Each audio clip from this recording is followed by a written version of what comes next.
I'm just going to stand here, I hope that's okay. I don't like to be too high up, as it were.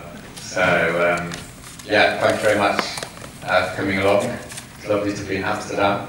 And, yeah, I'm going to talk about Extinction Rebellion and what to do, because I guess that's what we're all asking and have been asking for a while. And I'll start off by just making clear that what I'm going to say is at the end of the day my own opinion, so I'm not representing some central committee or something, but the official version of Extinction Rebellion, I'm talking on my own behalf. So if you don't like what I say, you can blame me, not Extinction Rebellion. And I'm not going to get too rhetorical. So basically I'm an academic and I'm a strategist, and I've been involved in systematic research on what has gone wrong with the climate change movements and what needs to go right.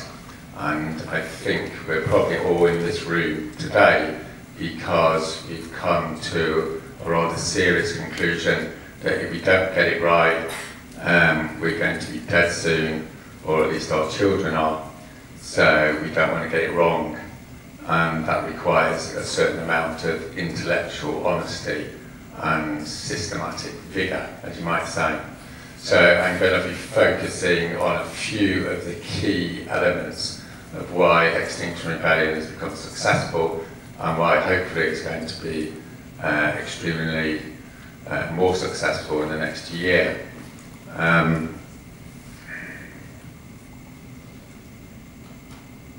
I want to say a little bit first about my new life,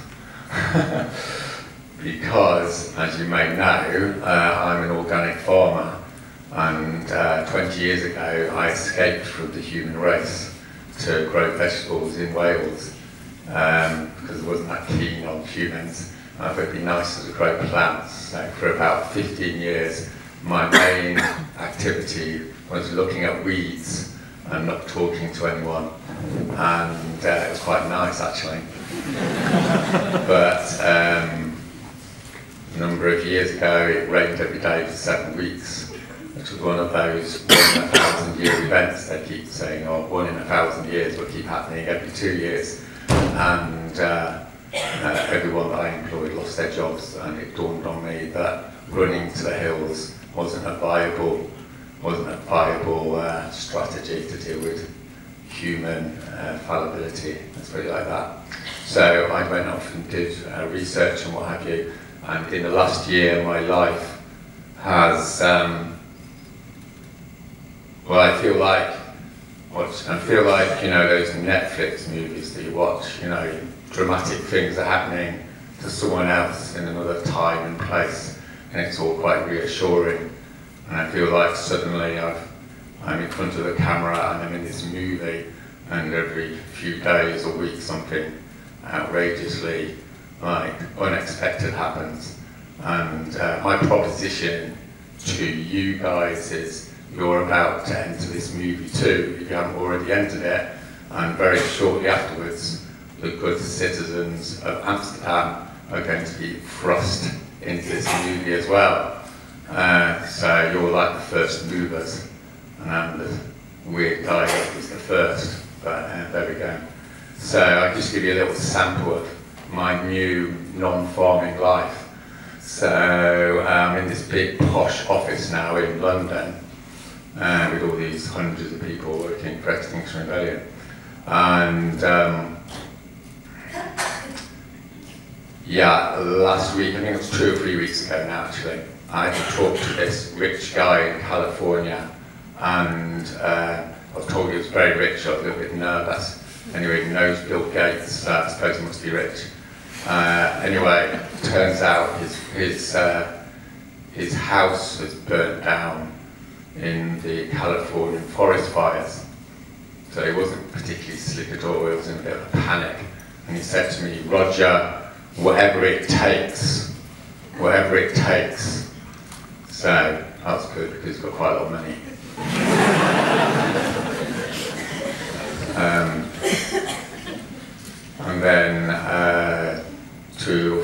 ago we got rung up by this diplomat, and having spent most of my life reading, I'm not that well up on diplomats, but he's a top diplomat, let's put it like that, and he's organising the COP thing. So maybe some of you know about this COP routine. So like thousands of very important people get together every year and decide to do nothing about climate change. Heard that one. So he's ringing us up, and I thought he was going to say, you know, let's get Roger Hallam or Gale to go and talk at the COP so they get some kudos or something. But it turns out, to quote, he wants us to cause chaos at COP. He wants us to shut it down, and this is the guy that's organising it. So that's sort of interesting, isn't it? And just to give you a final flavour of my new life, there's this BBC journalist who he's on telly every night. I don't actually know who he is because it was all a bit secretive. Anyway, he phoned up during April to tell us how to effectively blockade Parliament. Because presumably he's got insider knowledge. So this, in case you're not totally aware, is the new reality that millions of people around the world, including people in high up places, have done the maths, and they're all shitting themselves about what's happening. And you know, even rich people can do the maths, it appears, thank God. So before I sort of tell you what outrageously unpopular things you're going to have to do to sort this out, I'm going to sort of like try and set the scene a little bit by telling you how fucked we are. Because if you don't get into that and you don't emotionally connect with that reality, you're certainly not going to agree with the second part of my talk.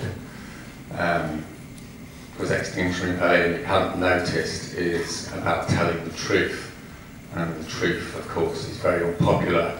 And one of the reasons the climate change movements have failed, and the liberal elites and the diplomats have failed, is because they've been lying to people about how bad it is.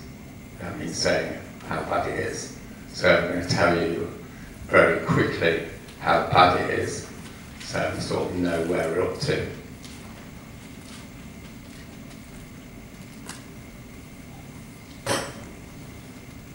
Alright, I quite like the idea of killer facts.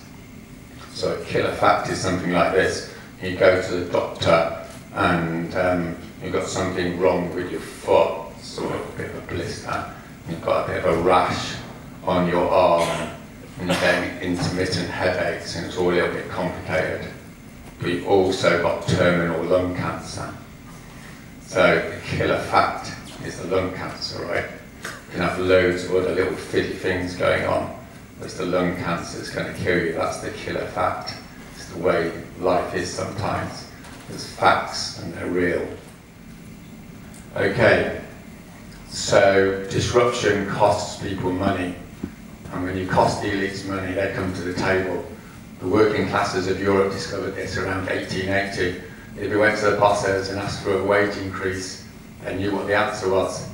No. When they withdrew their labour and cost the bosses money, their accountant came in and told them to go and negotiate, and they got a wage increase. It doesn't always work, but we all know it does. This is what we have to do to the elites. It's cause economic disruption, close down cities, cause a fuss, cause a stir, get attention, cost people money. The second element of it is sacrifice. Sacrifice is a bit of an old-fashioned word, a bit of a taboo, but the fact of the matter is, sociologically speaking, if people don't suffer for the cause, you don't get radical political change. You get a career anyway. And this is like an important moment in the development of civil disobedience. There's an interview with a girl just at a children's march, And they say, why are you doing this? You know, you're going to lose your grades, you're going to fall out with your parents, you know, you're putting yourself in a position where you're going to get arrested, be thrown into prison. She says, I'm going to get hurt anyway. So I might as well. I mean, one of the things you should understand, or one of the things I'm trying to communicate, is that, you know, the cynics are right. Like, it's really difficult to mobilise people, and it's a lot of hard work. But there's also times and places where things explode. So the idealists are right and the cynics are right at the same time. And my analysis is that we're about to see an explosion, even if nothing's been happening for 30 years. Because usually when elites cross a certain line towards the destruction of their people, then there's that point where people rebel. And this is a classic example, you might say, which has been repeated historically many times. There's a point where people say no, and then it travels like wildfire, and no one expects it. But I think that's what's starting, and something called a demonstration effect. That's what civil disobedience does. It's fast.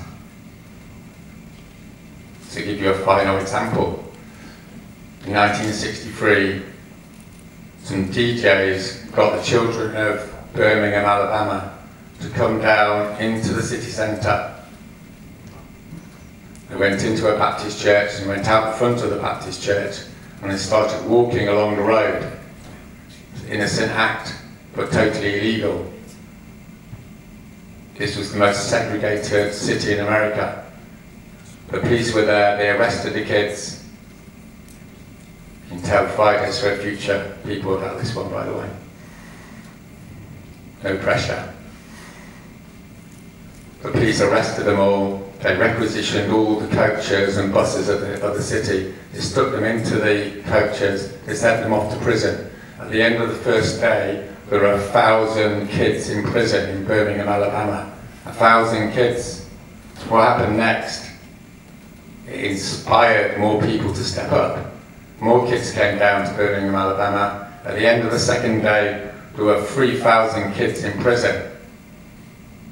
This is how you do it. And that carried on day after day. After the 8th day, kids were singing songs in prison, they're having a party. They think you have to be miserable all the time. That's another rule of thumb. The whole thing collapsed. The chief of police came on telly and said, the fear has gone. We'll sort out the climate emergency when the fear that all of you are feeling right now, because you know what I'm going to say in a minute, when that goes. So obviously you can watch all these films on YouTube. Go and watch it tonight. Children's March. Great film, 40 minutes, cheer you up. It's got quite a lot of fun. There's a few gruesome bits I've papered over. But that was the general gist.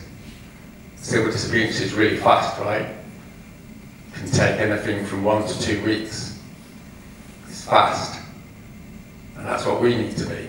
We haven't got years to sort this thing out. We have to be fast. And the record of civil disobedience, getting arrested, going to prison, shows that that's the solution to the problem. As I said, it doesn't always work, but it often does.